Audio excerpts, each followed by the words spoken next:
Good morning to you. I am Mark Sudduth, and here's what's up in the tropics. It is Wednesday, the 21st of September, 2022. The Atlantic Basin is now fully awake. We have Category 4 Fiona, Tropical Storm Gaston, Invest Area 98L as we go through this, and then a couple of other areas to watch. We can see this on the graphical tropical weather outlook. Not often do you see all of the colors of the different development potentials, and then two of the symbols, a storm and a hurricane, on the same map. We saw that in 2020, and it's very busy again now. We are expecting it to be busy this year. It looks like it was just about a month or so delayed, but here it is, quite busy for sure. In the Eastern Pacific, well, it has stayed busy here since July for the most part, so I guess it's no surprise that we have a couple of additional areas to monitor. At least nothing too significant in terms of impacts for Mexico. Satellite animation shows what's happening. There's sort of the overall messy situation off the coast of Mexico. That won't lend to basically getting anything too significant to develop out that way.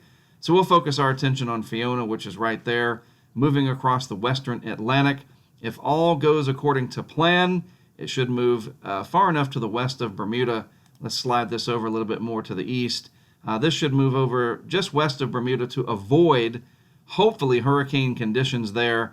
Nevertheless, certainly some rough seas, big-time waves coming out from this system, a large wind field. So there will be impacts in Bermuda, but it doesn't look like they will be near the core of this very dangerous hurricane.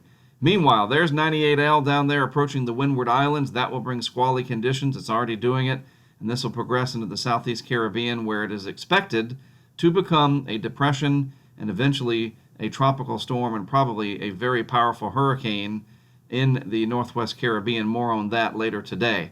There's Gaston and the high latitudes, and then these other two features out here, one rolling off Africa in the next day or so, and one there to the west-southwest of the Cabo Verde Islands. Looking at the track map, Fiona again passing west enough from Bermuda to hopefully spare them any significant impacts, but you still have to be ready for it, right?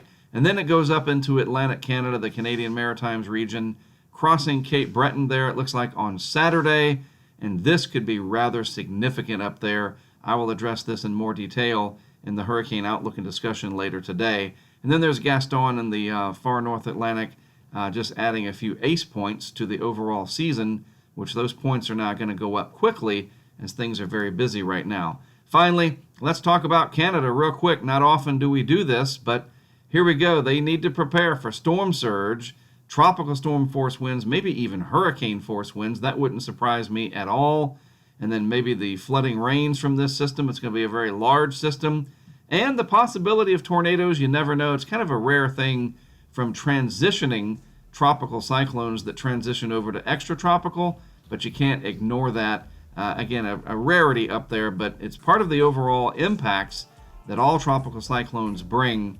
And the folks up there in eastern Nova Scotia, the western portions of Newfoundland, need to be ready for this. Actually, we will be going up there. The HurricaneTrack team, a couple of us will be traveling up there starting later today to set up equipment in the Cape Breton area. Again, I'll talk about that and much more in the hurricane outlook and discussion later this afternoon. As always, thanks for tuning in to What's Up in the Tropics. I am Mark Sudduth. I'll be back with you later today.